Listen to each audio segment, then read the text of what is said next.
দেখা যাবে আমার মুখে পিৎজা। সাডেন ডিনার ডেট বলা যেতে পারে। ডিনারও নয়, আফটার ডিনার।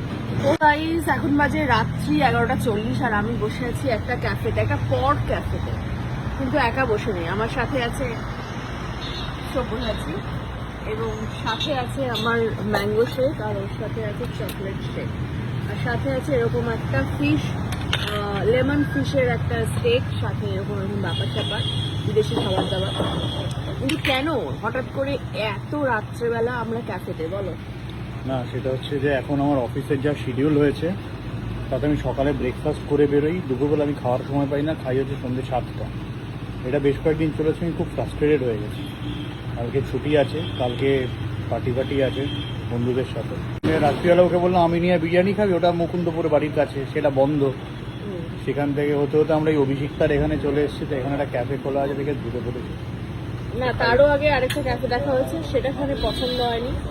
এখন আমরা এরকম একটা এরকম রাস্তার ধারে বসে, ভীষণ সুন্দর একটা ছোট্ট ক্লোজি ক্যাফে, বাট ভীষণই ভালো লাগছে। তারপরে তো অর্ডার করা হয়েছে, এটা আরেকটা কি অর্ডার করেছো?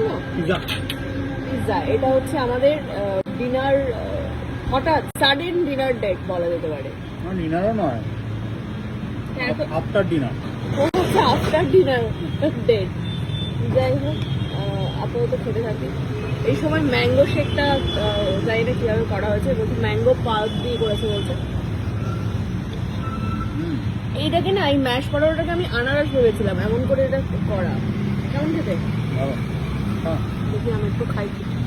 অ্যাকচুয়ালি এইসব হোলি টোলি গেল তো, সেই জন্য আমি একদিন একটু ডায়েটে ভঙ্গ দিয়েছিলাম, ফলে আমি কদিন ডায়েট করিনি। আমার মঙ্গলবার থেকে আবার আগের রুটিনে আমি ফিরবো। সোমবার নয় না কেন? সোমবার জিম বন্ধ থাকে আমার, ওই জন্য জিম বন্ধ হয়ে গেছে, ডায়েট করবি সোমবার থেকে।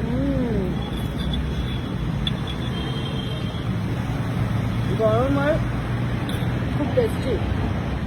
তারপরে পিৎজাটা আসবো, তারপর পিৎজাটা টেস্ট এরকম টেস্ট করে দেখা। কিন্তু আমার না সেদ্ধ খেয়েছে মনে হয়েছে বাইরের খাবার আমার নুন লাগে, নুন বেশি লাগছে, বাট ফিশটা ভালো।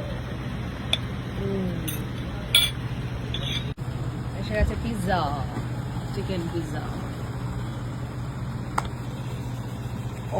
হ্যাঁ, এখন এত আমাদের কম কম খাওয়া হয়, খেয়ে খেয়ে এমন হয়ে গেছে বেশি খেতে পারি না।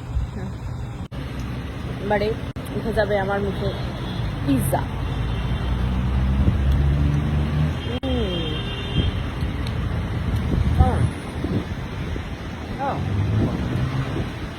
আমার জানি ডমিনোজের পিৎজাগুলো খাই, এটা একটু অন্যরকম। আর আমাকে দেখতে পাচ্ছি, আর আমি ঘরে ছিলাম, আমাকে 2 মিনিটে ফোন করেছে যে আমি নিচে আছি, নিচে নাম। আমি ঘরে যেভাবে ছিলাম ওভাবে নেমে এসেছি, বুঝতেও পারিনি যে এত দূরে নিয়ে চলে আসবে খেতে। আমরা কি বুঝতে পেরেছি? হ্যাঁ, আমি ভেবেছিলাম যে মুকুন্দপুরে আছে, ওখানে বিরিয়ানি খেয়ে নেবো, সেটা বন্ধ হয়ে গেছে। বিরিয়ানি কোথায়, বিরিয়ানি কোথায়, পিৎজা, আর এইগুলো মানে পুরো আলাদা টেস্টের একটা খাবার খাচ্ছি আমরা। তো তোমাদের কাদের এরকম রাত্রেবেলা ক্রেভিং হয়? তোমার কি এটা ক্রেভিং হলো না খিদেতে হলো? কোথায় কাজে এত চাপ বেড়ে গেছে, আমি ফ্রাস্ট্রেশনে থাকি। আমি তারপরে না খাওয়ার ফ্রাস্ট্রেশন সব মিলিয়ে আমার হয়েছে হতাশা। আচ্ছা, ওটা হতাশায় হয়েছে, কারণ যখন দেখছে ওই বিরিয়ানির দোকানটা বন্ধ আছে, বলছে যেখানে পাবো বিরিয়ানি সেখানেই খাবো। অত আলটিমেট বিরিয়ানি পর্যন্ত যাওয়ার আর এন্টু হয়নি, আশেপাশে এখানেই আমরা ঢুকে পড়েছি। যাই হোক, থ্যাংক ইউ সো মাচ ব্লগে দেখার জন্য। শুভরাত্রি।